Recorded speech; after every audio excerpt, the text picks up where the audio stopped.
नमस्कार दोस्तों, एक बार फिर हाजिर हैं लेकर physics and finger tips with Lalit Chaturvedi. प्यारे बच्चों, चीज़ों को समझते हुए करेंगे आप तो आपको बड़ा एंजॉय आएगा। कई बार बच्चों की एक शिकायत आती है कि पढ़ने में मन नहीं लगता, जो पढ़ते हैं वो कुछ याद नहीं होता। तो जब आप याद करने के कंसेप्ट से काम करेंगे तो मज़ा भी नहीं आएगा और समझ में भी नहीं आएगा।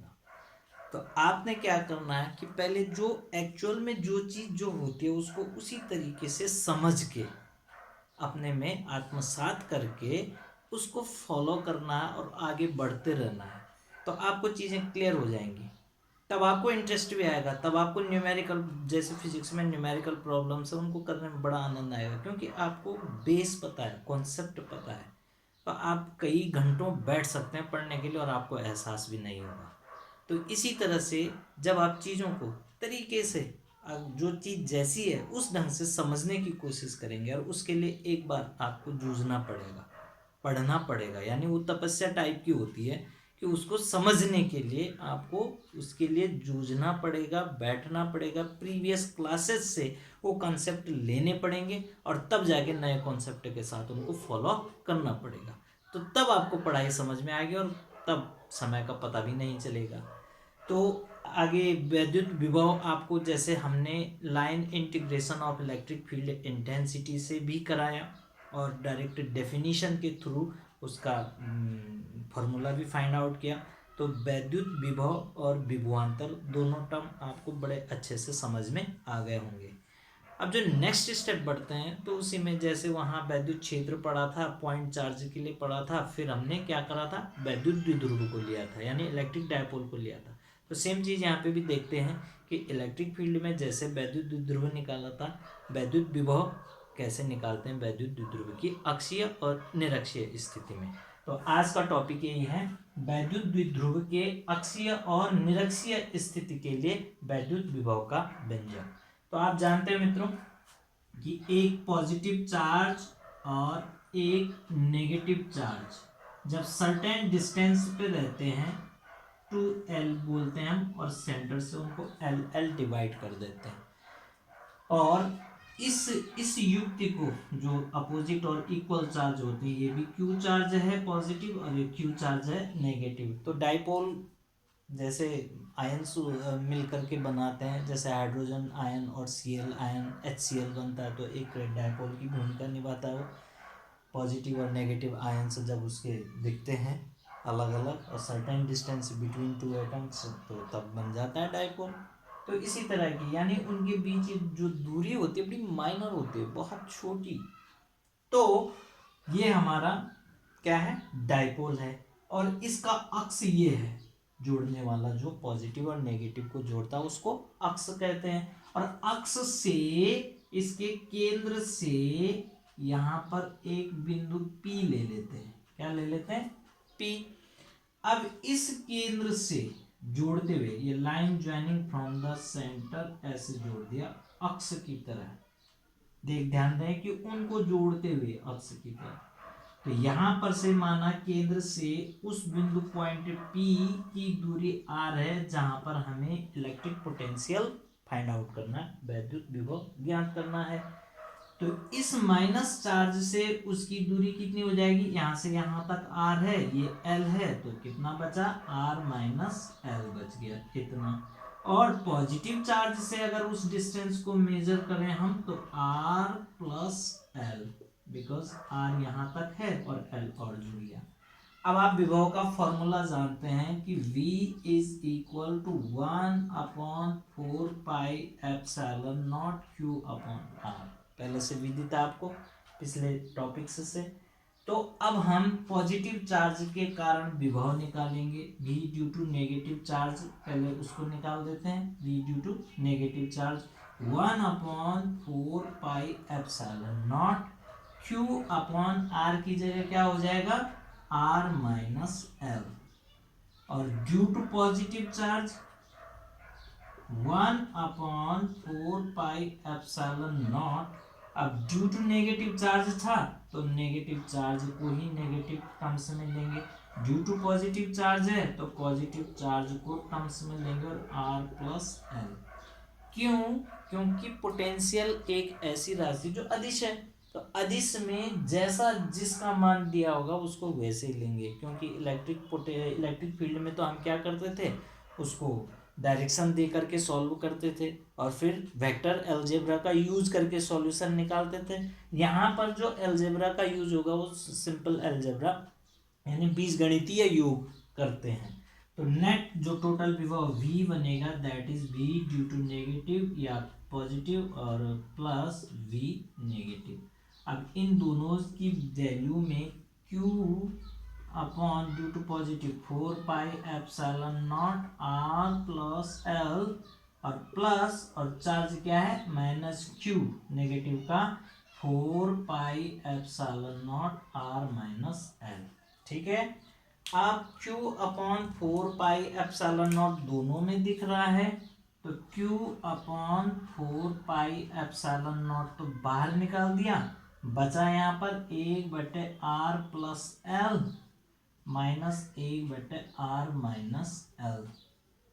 ठीक, अब और सॉल्यूशन कर रहे हैं इसका, तो यहाँ पर आ जाते हैं हम q upon 4 pi epsilon not तो निकाल दिया बाहर, इसकी गुणा यहाँ कर देंगे तो r माइनस l और इसकी गुणा इधर कर देंगे तो minus r minus l upon r square minus l square.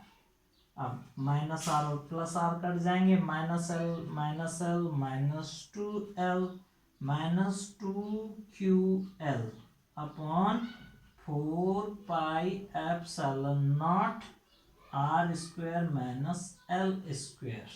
ठीक, और q2l को क्या बोलते हैं p, तो minus p upon 4 pi epsilon naught r square minus l square. और r बहुत बड़ा होता है l से, तो r स्क्वायर तो और ज्यादा बड़ा हो जाएगा l स्क्वायर से, तो कैन बी नेग्लेक्टेड। तो जो फाइनल फॉर्मूला बना v is equal to p upon 4 pi epsilon naught r square. बहुत सिंपल।